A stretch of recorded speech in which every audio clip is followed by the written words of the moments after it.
Everyone knows about the Sonic cycle, right? The safety of its pessimism is almost set in stone. The Sonic cycle is the rule to which expectations of these games are held, which made the reaction to Comic-Con's announcement of Sonic Mania quite a surprise to me.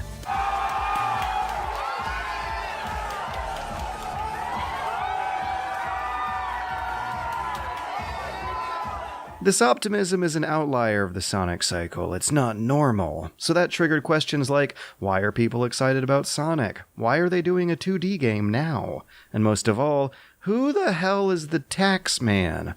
Although way less people are talking about this other game, which does seem to fit right into the cycle, Mania is kind of shaking things up a bit. But to know why requires a bit of esoteric knowledge about a history of fan games and ROM hacks that go back over a decade. So let's get to it. The Taxman is Christian Whitehead, a Sonic fan game developer who in 2007 demoed a fan game simply titled Retro Sonic for the Sonic Amateur Games Expo. The big deal with this game is that it's running on its own engine, written in C++, running in Windows via its own executable. It's a platform built to create the same capabilities as the 16-bit originals, and for the most part it looks, feels, and sounds pretty sharp, all things considered. Controls and physics are actually a little more responsive than the 16-bit originals, which might be why your character doesn't seem to agree with all these tiny little tunnels sometimes. Which is really the only garish example of this game's fan-made origins shining through the cracks. But what's more of an actual demonstration of this engine is Sonic Nexus, a game not made by Taxman, but rather headed up by a different fan game dev group led by a guy named Slingerland. But it does show off Taxman's engine in sharp fashion, flaunting not only how many wacky effects it can pull off, but also just how darn smooth and crisp the engine actually is. Level designs have a lot of hold right straight runs to them, but it's fun to see what Sonic would play like without the frequent frame drops of the old Genesis hardware, nor the sluggish controls of the original game design. Making the frame rate and the character just a little bit faster ends up being a shocking revelation of what might have been holding Sonic back this whole time. Meanwhile, as far back as 2000, Taxman's future partner in crime, a person named Simon Thomley who made fan games under the forum alias Stealth and now develops professionally under the company named Headcanon, was making a level editor for Sonic ROM hacks called SonED. 15 years ago, he was trying to sell that editor for $30, then $15 in the early days of Web 1.0, which proved fruitless though, as users redistributed it for free, causing him to eventually leave the ROM hacking scene for a few years until deciding to build his own darn engine. What is now called the Headcanon game engine includes a fan map that's hardly stellar, but the real purposes behind the whole endeavor, just like Taxman's Retro Sonic engine, was to build something that could do a one-to-one recreation of an original Sonic game, and the included remake of Green Hill Zone does exactly that, except, of course, for having a much higher frame rate. It stays locked at 60 FPS no matter how much clutter's on the screen. But if you want a more complete example of a project cultivated under Stealth's wing, then you can look at the multi-modder effort called Sonic Megamix, a collection of high-quality Sonic fan levels that aren't running in his own engine, but rather going back to his history as a ROM hacker by modifying a 16-bit ROM to be run in an emulator or printed onto a cartridge. Which means that the emulated Genesis hardware here is buckling under the weight of this thing. Frame drops are common once again, but the sheer quality of the first 3 levels here was so high that I bet demand for an old-school 16-bit Sonic game would have waned if public knowledge of ROM hacks like these was more widespread. What starts off feeling like just a solid pack of custom Sonic levels eventually teeters closer to sequel territory, with the much-needed feature of a forward-facing camera rolling out alongside levels that seem to understand the fragility of speed and the fair but foreseeable reflex challenges that make it interesting, in a way almost better than the original levels did. Power-ups and defeated enemies are placed in the middle of jump routes, and incoming obstacles are signposted with subtle cues. From the little bit of it I played, Megamix just has excellent level design. But development on many of these fan projects was left incomplete as the 2000s gave way to the 2010s, after Taxman pitched a concept video to Touch Arcade and later to Sega of his own port of Sonic CD running on an iPhone in 2009.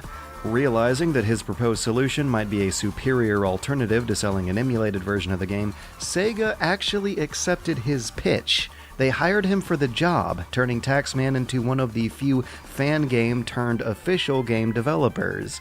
And it went well. The mobile port of Sonic CD is considered the fan-favorite definitive way to play the game nowadays.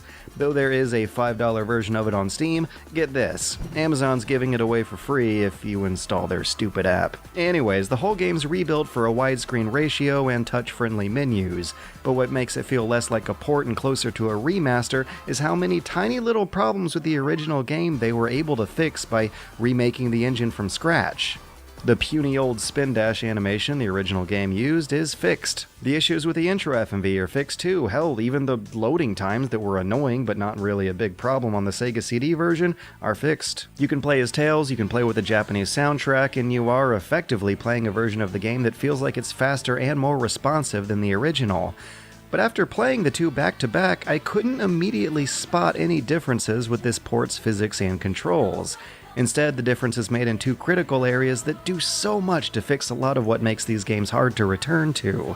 The 60 FPS lock keeps Sonic consistently, predictably controllable no matter what's happening, and extra view space from the widescreen ratio makes incoming obstacles easier to see coming. And thus, Sonic suddenly makes way more sense than it ever did before. Christian Whitehead, the Taxman, then partnered with Simon Thomley, the Stealth Man, to develop mobile ports of Sonic 1 and 2, with all those similar improvements alongside extra levels based on cut content only seen in previews from the 90s. Pretty sweet stuff. Among all the doom and gloom that follows Sonic around these days, you don't really see anyone hating on these mobile ports. Which brings us to how you don't really see anyone hating on Sonic Mania. Right now, at least.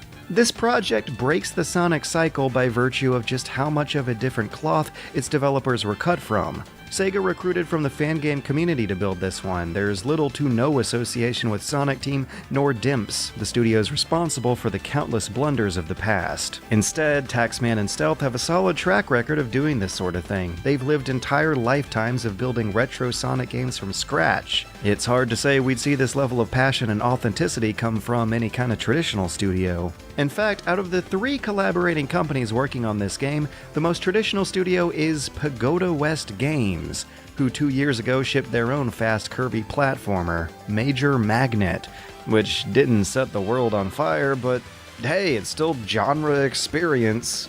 Meanwhile, Mania's greater frame rate, view distance, and moveset than the classics all address issues that people have when going back to the classics. The drop dash can have you regaining lost momentum quickly rather than slowly wading in and out of the usual wind-ups. Plus, it seems like the extra time and budget that Sega presumably had given this game went into the kind of visual polish that similar projects haven't been getting. Just look at how many frames they drew for his menu pose, and compare that to Sonic 4's.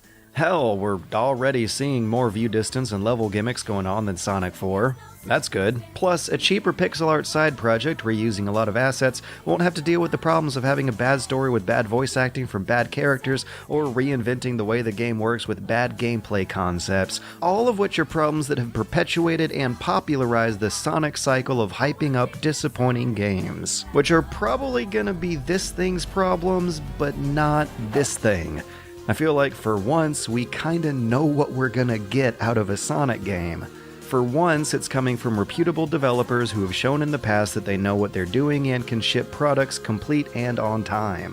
For once, it's being revealed a solid year before launch, and it looks like they already have a lot to show. For once, a Sonic game announcement is being given the same hype and optimism as any other well-respected video game franchise would have received. But since this is Sonic we're talking about, that means it's news.